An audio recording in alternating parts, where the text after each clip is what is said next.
Anyway, it turns out we know each other. So we're going to spend the whole interview talking about my mom. If that's okay. What do you think of her? She's great. How much of a mensch is she? Her mom is a real mensch.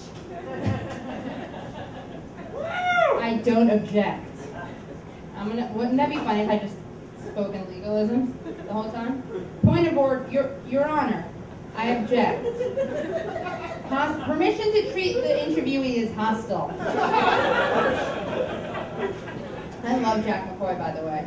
I have a big crush on Sam Waterston. It's not Jack McCoy, it's Sam Waterston, by the way. Because I liked him in I'll Fly Away and in this. I'll Fly Away, right? Yeah. He's really good at playing lawyers. It's weird. So cute. Okay, this is enough. I'm sorry about this.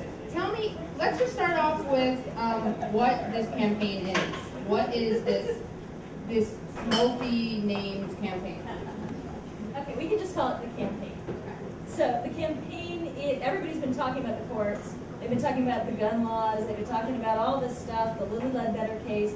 The campaign is an effort with lots of groups, some of which are represented here, and people who are trying to do something about the rollback of civil rights in the courts. And also, one of the comedians said, nobody cares about it. Well, we think a lot of people care about it. They just don't know that there's a rollback of civil rights in the courts. And so we're trying to get the word out. And that's what the campaign is about.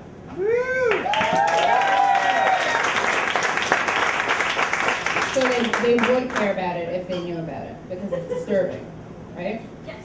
Okay. It's kind of like that book by Amy Fisher called If I Knew Then. It's a really good book.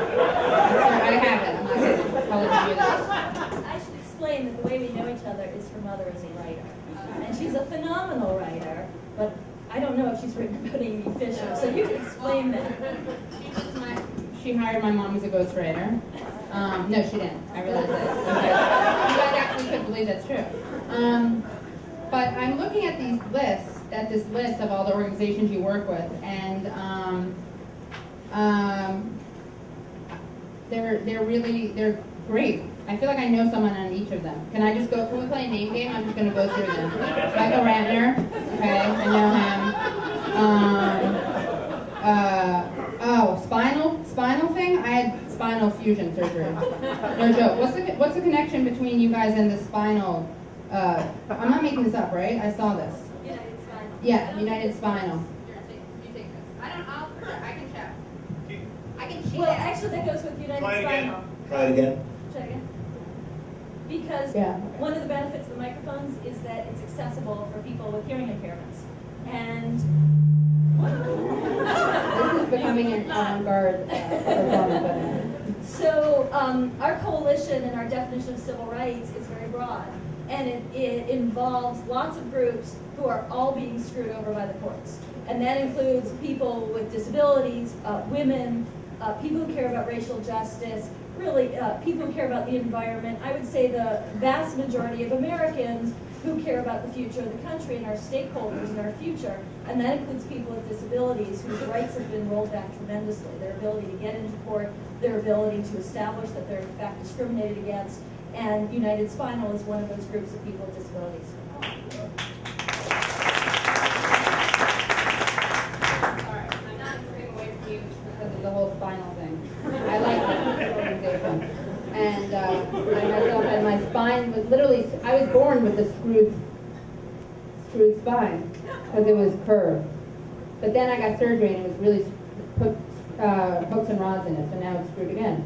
This is not going to become, I realize this is like oddly the Katie Halper era. I really hate when people talk about themselves.